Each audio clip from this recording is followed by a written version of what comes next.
Hey, how's it going? My voice probably sounds just a tad different because I'm actually sick right now. Probably gonna be a couple voice cracks if I had to guess. I was planning on making this video and it was putting it off until I got sick and I was like, I could probably record it, but I just don't feel good. And I was scared of losing my voice, but I was like, I think I'll be okay. And I raged one time at Counter-Strike and I felt my voice get immediately raspy, and now I can't do any sort of high-pitched voice, which I do frequently to talk to. So if I sound like I'm forcing my voice to be deep, that's why. I wanted to... Wow.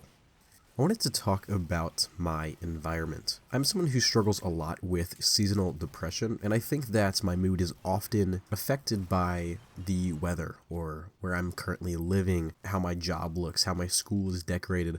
Little things like that really do affect my mood and how I'm feeling. I've always been kind of vibes based when it comes to my mood, and a lot of the games I play and movies I watch, I initially watch because I like how they are aesthetically, how they look, the music that they have, the lighting, the mood, the setting. That's kind of all really important to me, and I think that's normal. But I think for me, I've noticed it's been especially much more pronounced. I've asked my friends about it, and a lot of them will sort of agree, and then once I kind of explain it more, they'll be like, oh, I see what you mean, but I don't really do that. Like for me, a lot of songs I listen to, whenever I hear that song, no matter how far into the future, almost always I'll think about where I was when I first heard that song, or the time period of my life when I was listening to that song on repeat. There are a lot of songs that I can't really listen to because they will instantly put me in a dark spot because I was listening to it when I was super depressed or just not really doing so good or really stressed out.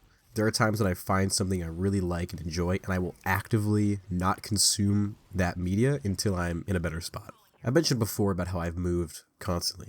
Where I currently live is actually a place I've been at for a long time compared to the rest of my living situations, which is kind of a weird way to put it, but I remember in high school I moved into an apartment, and I actually really liked this apartment. It wasn't like anything fancy or great, but I just liked my room specifically. I had a nice big window. I had just enough space to where it wasn't like too much. Like, I think right now my room is just a little bit too big, which is weird because it's not a big room at all, but I don't have enough stuff to really fill it and make it feel homey to me. I feel like I like my rooms to be very not dirty, but a little messy, like a nice organized mess. I like it being comfy, and this room really allowed me to do that. My current room I can't really do that in, but this room allowed me to be comfortable in it. When I was in that room kind of alone, focusing on something, I was able to be really comfortable. And as I moved out of that house into the next place I moved into, I didn't really like where I was located. Everything was such a long drive. I didn't really like my room. Like, the walls were painted a weird color.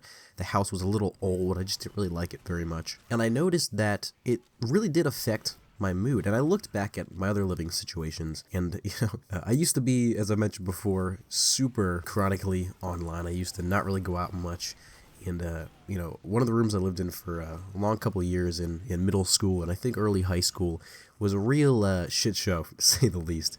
If you know who Asmongold is, imagine his room, and it wouldn't be too far off, which is something I'm a little ashamed to admit.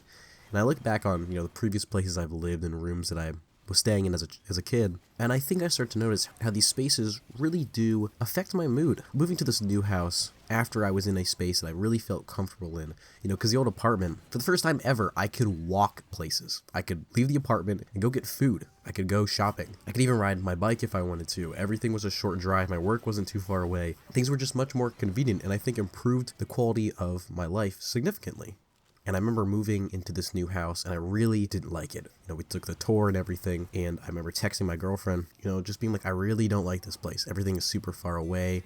The house isn't sort of my style, or it doesn't really match. I don't know what I'm going to do with my room. I don't like the town that I'm in. Everything is now farther away, with work, and I had to change my work, actually, because it became a 30-minute drive to my, at the time, basically minimum wage job.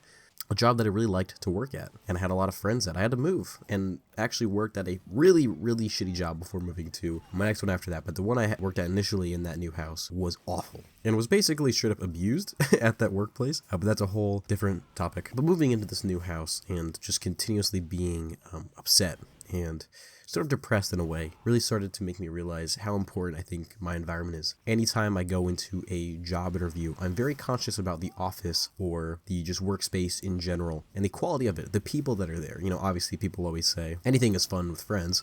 I think that is really true, and I notice it especially in relation to this stuff that I've been talking about. For the final years of high school, I moved, and I didn't like the school that I would have to go to so much that I opted to just do online. And I don't think that was a positive for me, if I'm being honest, but I really, really did not like the building of the school so much that I opted to take a much harder route in my case, just because I think I knew I would have been miserable at that place. My current setup, maybe I'll post pictures of it someday, but I've really, really tried to make it comfortable, and I still really struggle with it because I'm not really the biggest fan of my current living situation. You know, I don't really like the area that I live in. I try really hard to fill my workspace with things I enjoy. I have a little Christmas tree up next to me because it's December. I have a Sonic Mania statue on my desk that I can always see. I have an Evangelion statue. I have warm lighting to make it more comforting, and I still find myself really struggling to feel comfortable in a place that is really hard for me to consider my home. I don't necessarily have a conclusion for this or any sort of advice or anything like that, but it's just something that I noticed is really important for me, and I think that moving forward, I actively look for, whether it be anything, you know, school, work, an apartment, a house, even cars, you know, I want the car that I'm driving in to be something I can get comfortable in and feel at home at, because I drive a lot due to where I live. And yeah, it's just something that's really important to me. I apologize for all the voice cracks. I've tried hard to keep my voice in a range where that doesn't happen, but I like to make my voice go up and down when I talk, so naturally it's happening right there and right there, trying to record this. But I hope it's still sounding good. I think I should have one more video coming out for this year, and then I'll be done with 2023. I appreciate all the support recently, guys, and yeah, Twitter in the description, and yeah, see you guys.